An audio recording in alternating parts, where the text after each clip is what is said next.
Julia May Jonas' debut novel Vladimir, Avid Reader Press, 256 pp, half out of 4, out now, has the most striking cover of any book released so far this year. In discomfiting close-up, a man's torso sits in repose, shirtless in a lush emerald green suit, a gold chain glinting through a nestle of chest hair, braceleted wrist draped over a soft fold of belly, hand near darkened crotch.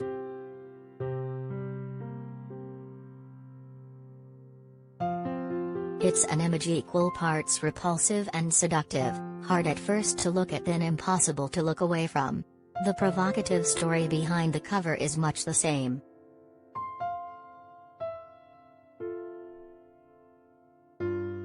Vladimir is at first a familiar tale. A woman's husband has been bad and now she must reap the consequences of his actions. Jonas' unnamed first-person narrator is a writer and English professor who teaches alongside her husband John, the chair of a small English department at an upstate New York liberal arts college. A petition for John's removal emerges after 7 women come forward alleging sexual relationships with John when they were his young, impressionable students.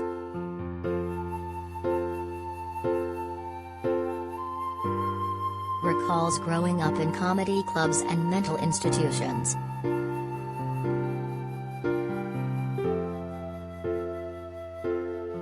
Jonas does not make a tragic heroine of the long-suffering wife.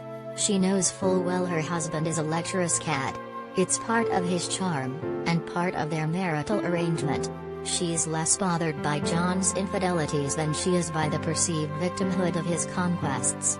At one point we would have called these affairs consensual, for they were, and were conducted with my tacit understanding that they were happening, she narrates. Now, however, young women have apparently lost all agency in romantic entanglements.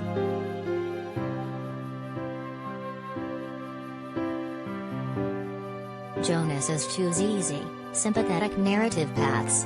Her protagonist is a woman less affronted by her husband's sexual proclivities than by the widening generational divide that would hold him accountable. These days, her students are so sensitive to abusive power dynamics she can no longer teach the story mechanics of Daphne du Maurier's Rebecca without it turning into a referendum on misogyny and representation.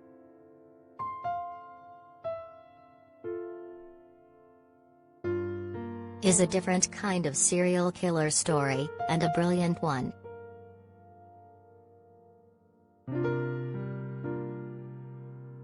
She's also too absorbed by her own desires to fret over her husband's. The object of her sexual obsession is Vladimir Vladinsky, the newly arrived and hunky junior professor with a critically lauded novel and an unstable but electric wife in tow. The more time she spends around Vladimir, and the more heat she and her husband face from the broiling sex scandal, the more all-consuming her fantasies become. I thought ruefully about John and about how now, in his early 60s, only recently did he seem too old for his 20-year-old students, whereas I, in my late 50s, felt too old for a man in his 40s, she opines.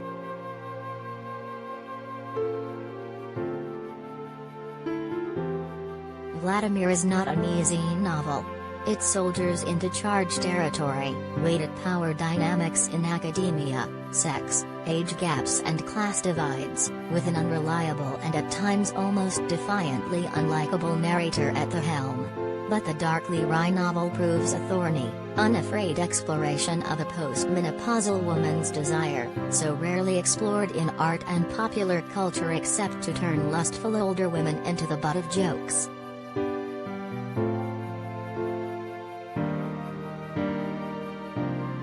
This woman is no joke. She's ravenous, for rich and indulgent meals, big sloshing glasses of wine and sneaked cigarettes. And for Vladimir, she resolves to sink her teeth into him as her husband devoured so many young women before, and in taking this older woman's desire deadly seriously, Vladimir proves seductively subversive.